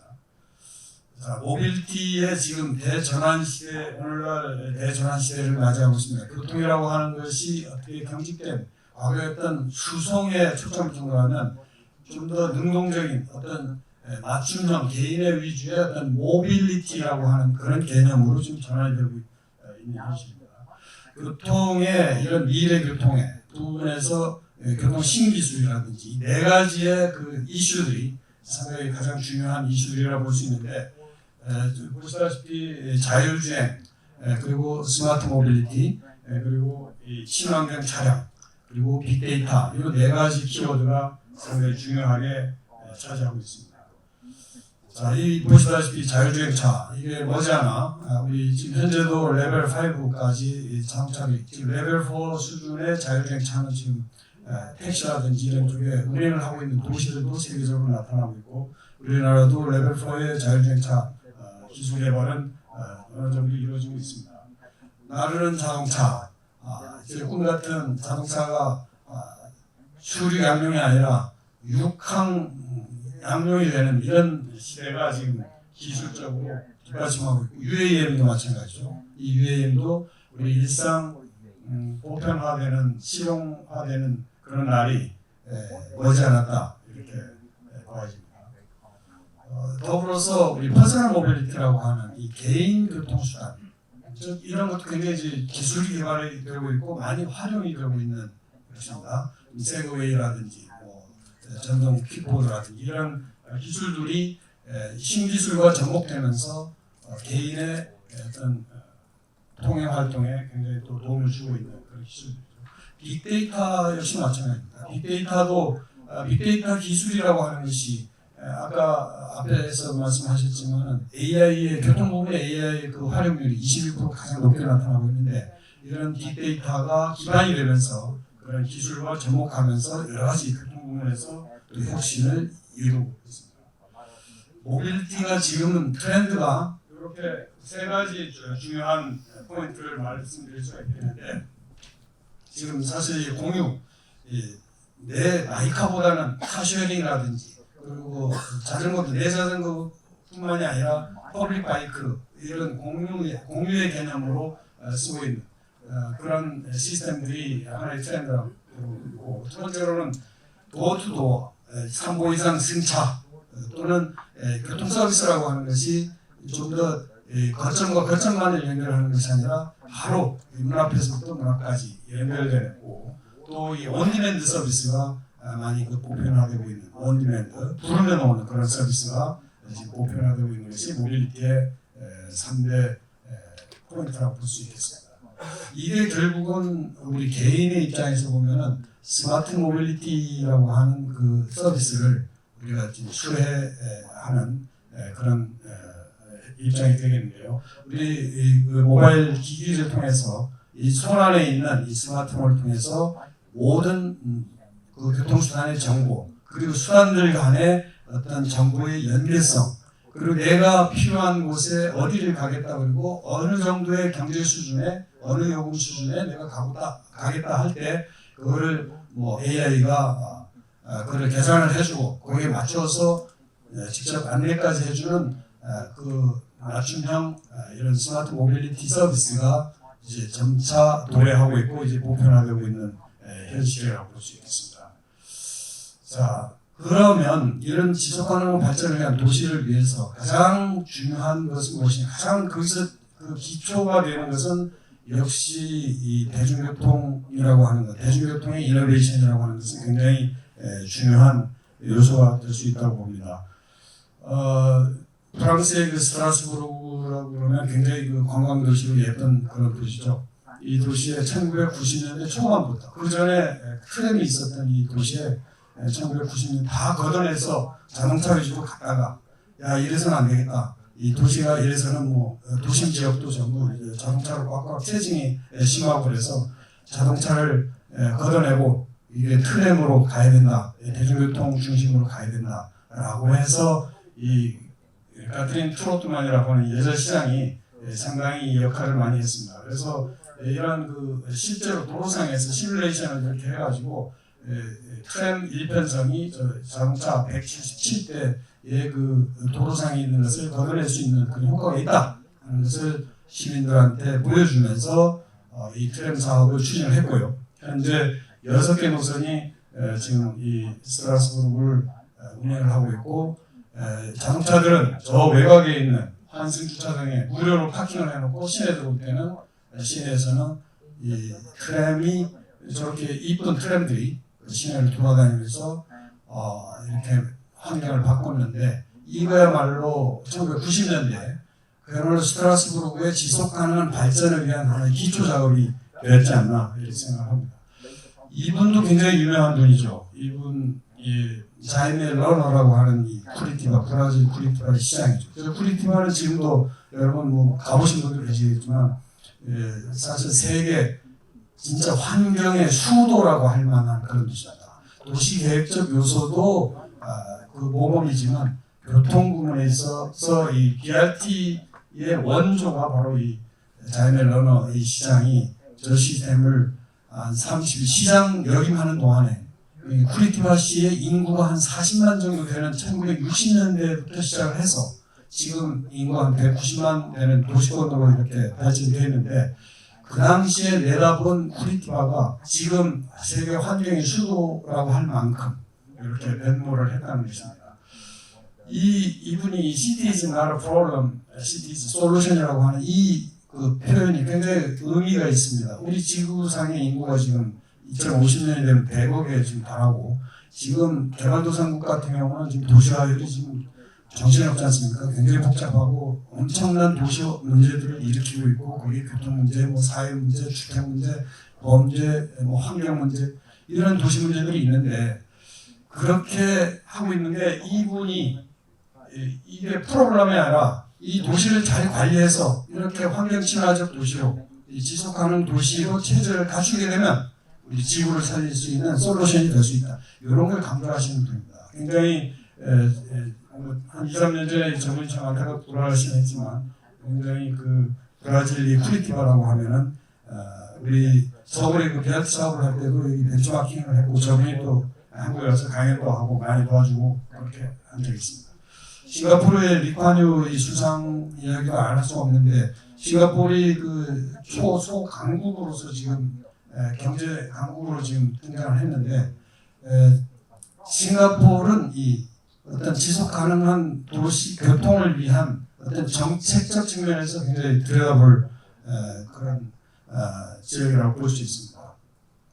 대중교통으로 이 싱가포르의 대중교통 네트워크를 충분히 깔아주고 대신에 자동차 보유하는 것 자체를 굉장히 어렵게 만든 지금도 지금 자동차 100만 대가 넘지 않습니다. 100만 대 뭐 거의 쿼터를 딱 제한을 하고 그 이상 가질 수 없고 우리 한국의 소나타가 거기서 한 2억 뭐 거의 한 2억에 가까운 그런 가격으로 지금 구입을 할 수 있다고 합니다. 그러니까 자동차를 보유하기가 굉장히 쉽지 않고 또 보유뿐만이 아니라 자동차를 이용하는 것도 쉽지가 않습니다. 그래서 ERP 시스템이라고 하는 게 일렉트로닉 로드 프라이싱이라고 하는 것도 1960년대부터 시작한 이 정책인데요. 지금도 적용되고 있고 시내 혼잡한 지역에 진입하는 자동차는 로드 프라이싱 개념으로 해서 돈을 받고 들어야 되기 때문에 그 수요를 억제하는 그런 역할들을 하고 있는데 퍼블릭 트랜스포트 퍼스트라고 하는 이 정책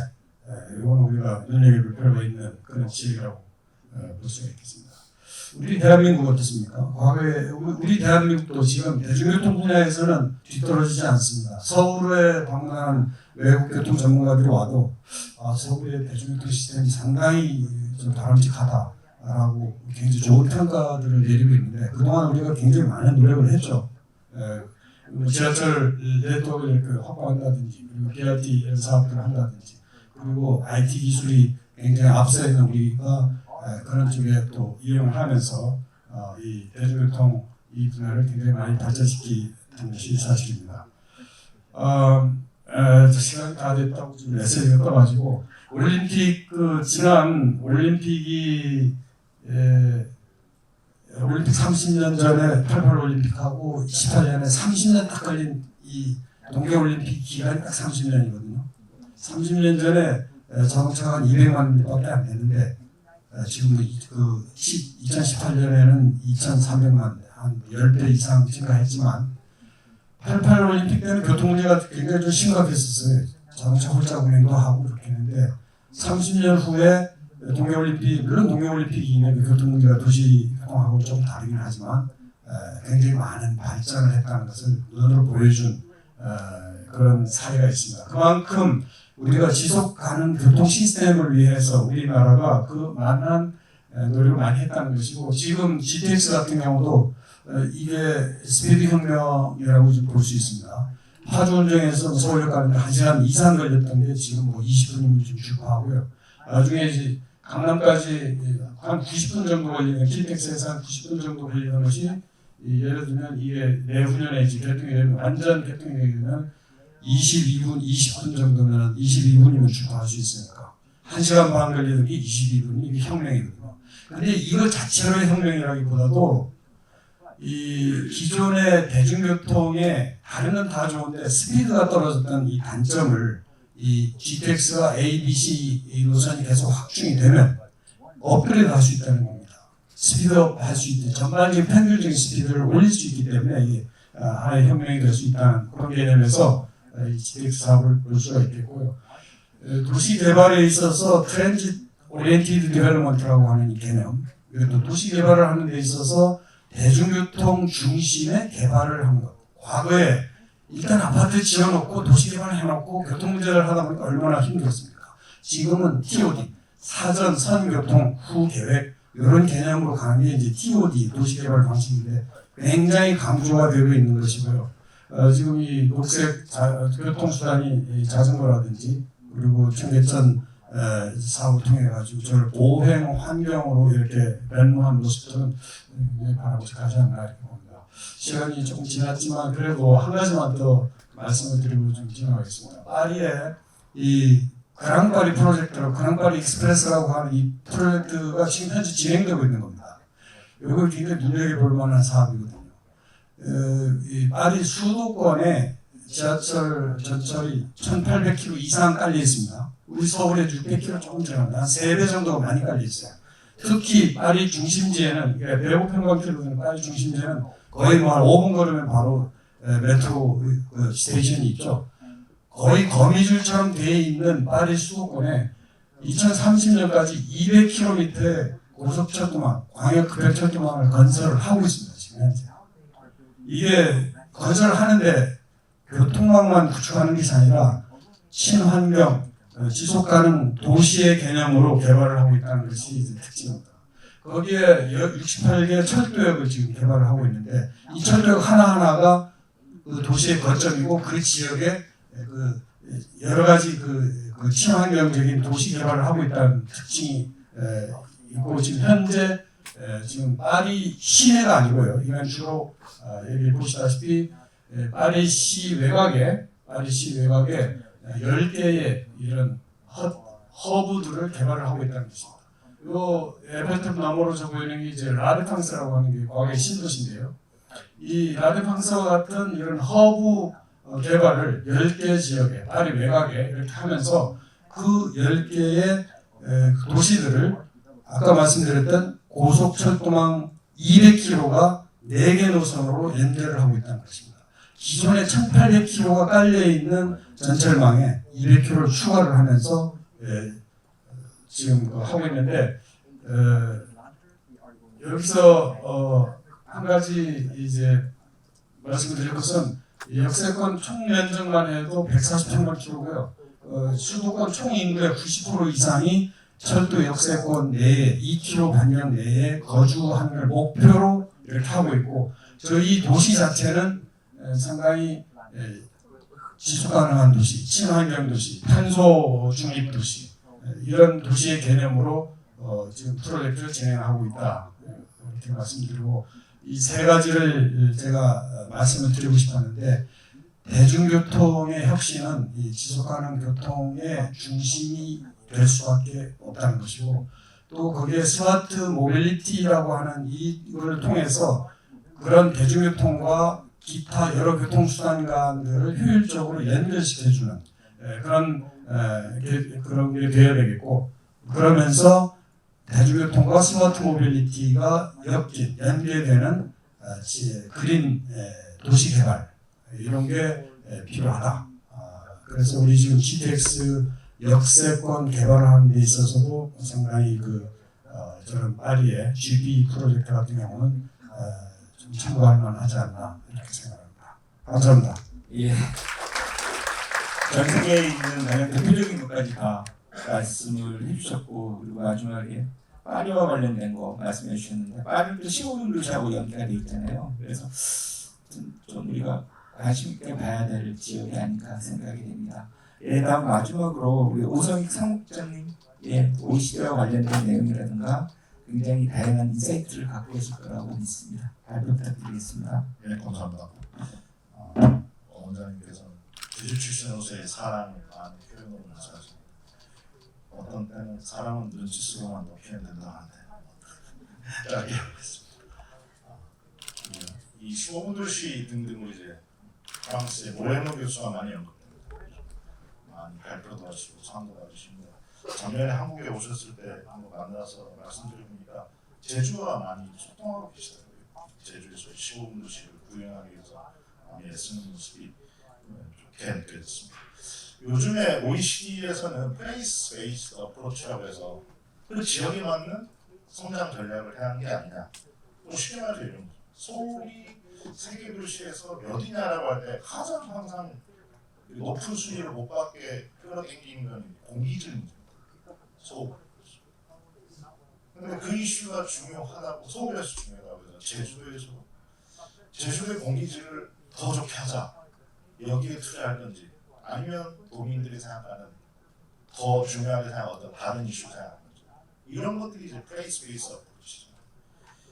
사람과 장소에 맞춰서 이제 아젠다를 만들어야 되는데, 유엔에서 논의되고 OECD에서 논의되는 것들이 제주도에 어떻게 적용하면 의미 있는 게 될까? 이런 고민이 될 것 같습니다.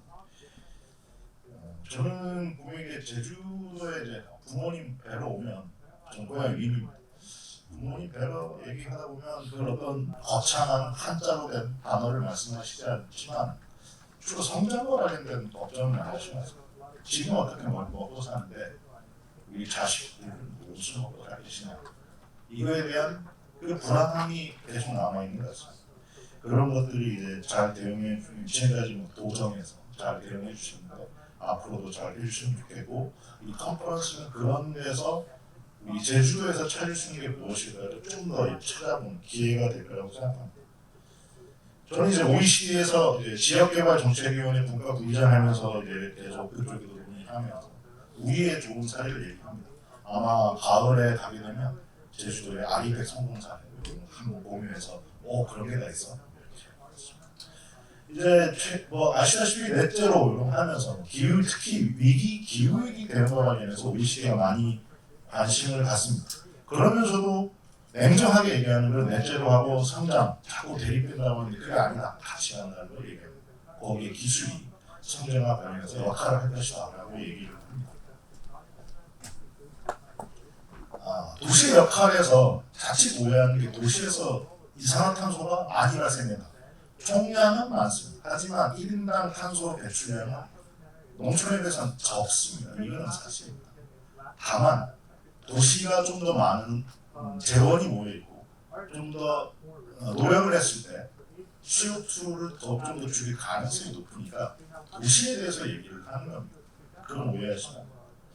어쨌든 이제 앞으로 세계 인구의 70%가 다 도시에 산다고 하니 도시에서 CO2를 줄일 방법에 대해서 고민하는 것이 세계 기구에 있는 사람들의 타당한 목표를 지어놨습니다. 다 그런 과정에서 스마트 도시는 원래 유럽에서 좀 환영받지 못했습니다. 어떤 특정 기업이 사업을 따내려고 만든 사람이 이런 식으로 좀 삐딱하게 봤었는데, 최근에는 기후 위기와 관련해서 에너지 소비를 줄이는 그런 기술, 결국 스마트 시티를 통해서 교통을 효율화하고 난방 이런 것들을 효율화하면서 에너지를 줄일 수 있겠네. 새로운 발견을 한 거예요. 그래서 스마트 시티를 새롭게 품고 가려고 하고 있습니다. 그런 스마트 시티와 관련해서 이제 넷제로 특히 이제 잘 얘기를 못하는 부분이 송전망 얘기입니다. 가끔 이걸 에너지 고속도로라는 멋진 말로 표현하시는 분이 있는데, 이 송전망이 잘 되지 않으면 아무리 우리 제주도 바다에서 풍력 발전을 많이 해도 만약에 그걸 필요한 곳으로 끌고 가지 못한다면 아무 의미가 없죠. 다행히 제주도는 아직 잘 되는 것 같습니다. 하지만 이런 문제는 독일에서는 되게 어려운 이슈입니다. 왜냐하면 송전탑을 세우면 땅을 사야 하고, 송전탑 지나가는 공간에 대해서 뭔가 보상해야 하는 이 토지 수용의 문제가 있는데, 우리나라는 그래도 토지 수용을 좀 좋게 잘 활용하는 편인데, 독일은 그거를 잘 소극적으로 사용해 왔습니다. 토지 주인과의 문제 때문에. 하지만 이제 기후변화 대응에서 전략적으로 푸시해가겠다고 선언을 했습니다. 스마트 도시와 관련해서는 뭐 이제는 AI나 러닝머신 등을 활용해서 나가려고 하는데 앞에서 다 말씀하신 교통, 환경, 에너지 등 도시 전반의 효율성을 제고한다. 그래서 기후변화도 대응한다. 이런 이 도시 인프라 관련해서 토지 수용, 제가 일하는 토지 수용의 분야와 관련해서는 토지 수용이 안 됩니다. 국공유지만 이용해서 길은 꼬불꼬불 해주고 모든 시설이 길어져갖고 비효율적이 됩니다. 그런 것 때문에 불가피하게 직선 도로로 가는 게 있는 땅 주인분한테 땅을 팔아주십시오. 하는 걸 좀 국가가 관여해서 하는 역할이죠. 뭐 어떤 때는 예식장을 그냥 지나가면서 주차장을 다 없애면서 해가고 주인분을 많이 화나게 하는 경우가 있는데 저런 걸 좀 없도록 해나가려고 합니다. 이런 걸 막는 방법 중에 하나로 AI를 쓰면 토지주의 피해를 최소화하면서도 도시 인프라, 소위 길이 최대한 효율적인 방향으로 만들 수 있게 하는 두 가지의 접합점에서 지금은 그냥 사업, 도로를 만든 사람이 뭐 토지 수용을 알아서 되는 거 아니냐 쉽게 생각하고 막 밀고 나가는데 그게 아니라 토지 소유주의 특히 농민인 경우에 자기 소중한 땅이 조각적으로 나가고 쓰지 못하겠다는 되는 땅이 되면 그 얼마나 그런 것들을 AI 통해서 두 개의 접합점을 좀 더 빨리 찾아낼 수 있지 않을까 하는 기대를 해봅니다. 이제 AI 자동화 도시, 스마트 시티 뭐 이런 게 좀 이제 AI를 통해서 될 텐데 다만 AI라고 해서 여러분들이 쉽게 쓰는 그 챗GPT나 퍼플렉시티 같은 이런 거는 생산형 AI라고 해서 100% 정답인 걸 찾지 않습니다. 그런 한계점이 있기 때문에 행정에서는 아마 저 챗GPT를 쓰고 AI 퍼플렉시티를 쓰는 그 한계를 넘어서서 제대로 된 AI를 써야 하는 게 주의할 점인 것 같고요. 어쨌든 지금 OECD 근로자들 70%가 생산형 AI를 쓴다고 합니다. AI 쓰는 정도로 세계의 지도를 보니까 우리나라 의외로 많이 안 쓰는 편입니다. 아마 이제 의심도 되고 AI 챗GPT 처음에 써보니 거짓말도 하네 뭐 이런 식의 생각 때문에 좀 늦어진 것 같은데 하고 특히 유럽은 엄청 빠르게 그런 생산형 AI를 업무에 활용하고 있습니다. 우리도 이제 제주도 우리나라도 업무에 이걸 활용하면서 좀 더 빠른 속도로 활용해서 생산성을 높일 수 있지 않을까 생각합니다. 그리고 국가별 AI 이용 현황 보면 저 아래 빨간색 의외로 우리는 항상 앞서자고 소리치는데 AI는 뒤쳐져 있습니다.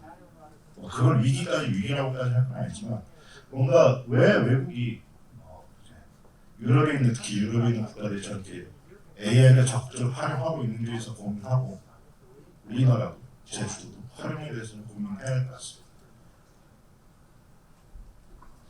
특히나 이제 도시와 비도시가 뭐 예상하시겠습니다. 도시 비도시가 그 이용의 빈도죠. 제주도에서도 활용한다면 도시는 이제 뭐 기업들 위주가 되고 농촌 같은 경우에는 비닐하우스 나이 드신 농민분들을 고려하면 자동화를 좀 더 세심하게 할 수 있는 게 AI를 통해서 가능하지 않을까.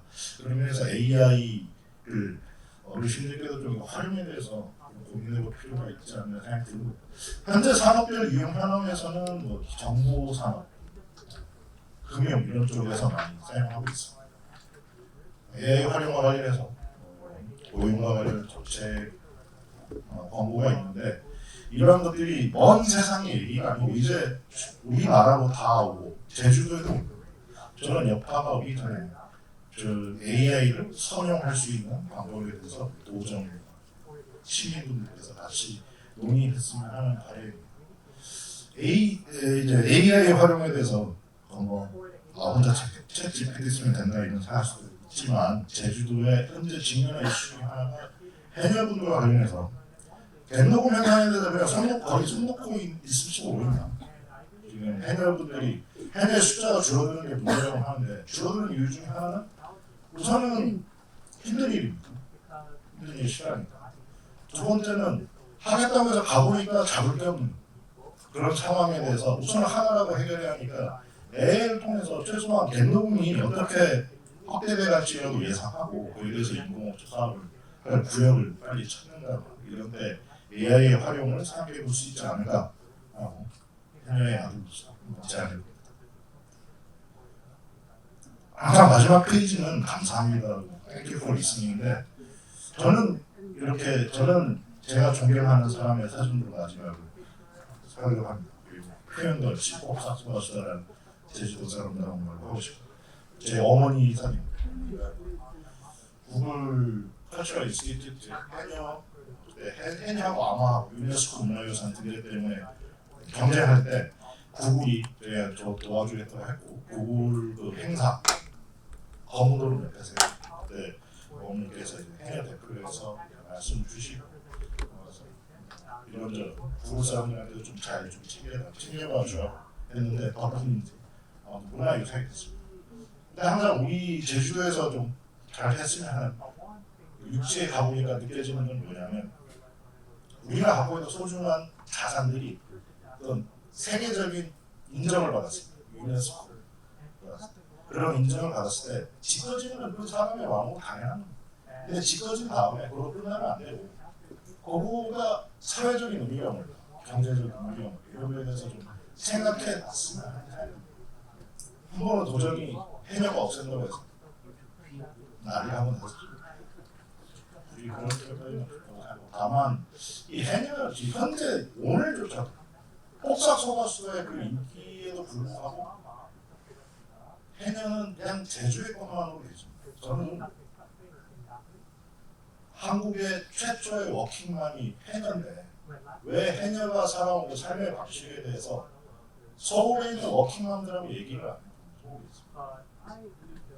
이런 소통 속에서 넷제로 도시, AI 도시, 자동화 도시, 스마트 도시 이런 거에 대한 교류의 기반이 생기고 그러면서도 제주도다운 뭔가 만드는 기회가 되지 않을까 생각합니다. 감사합니다. 네, 감사합니다. 해녀의 아들로 마지막으로 사진 하니까 뭉클하네요. 네. 원래 Q&A 준비했었는데요. 저희가 15시부터 또 다른 섹션이 있어서 제가 플로에 계신 분들한테 질의응답 시간을 못 드리면 제가 시간 단속을 잘못했다는 걸로 해서 과장한테 혼내 주시고요. 제가 이걸 하면서 마무리와 관련된 말씀을 드리겠습니다. 오늘 저희 섹션 제목이 지속가능한 도시와 공동체 구현을 위한 전략이었습니다. SDG 17개 목표의 169개 세부사항을 보게 되면 5P로 돼 있죠. 환경과 관련된 플래넷, 사람과 관련된 people, 경제와 관련된 prosperity, 평화, 그 다음에 파트너십 이걸로 돼 있습니다. 그래서 우리는 그거를 5P라고 합니다. 말 그대로 그건 목표입니다. 과연 이걸 현장에서 어떻게 실천할 것인가는 저는 5P에 대한 걸로 다시 제안을 드리고 싶습니다. 그 5P는 public, private, people, partnership 그런 4P죠. 이제 하나의 P가 남았습니다. 그게 바로 place, 지역, 장소가 아니겠느냐라는 얘기입니다. 앞에서 탄소중립도시, 스마트시티, 인덱스 굉장히 다양한 말씀을 해주셨습니다. 제주에 처음에 만들었던 2019년도에 50km짜리의 철도가 2년 만에 없어졌더라고요.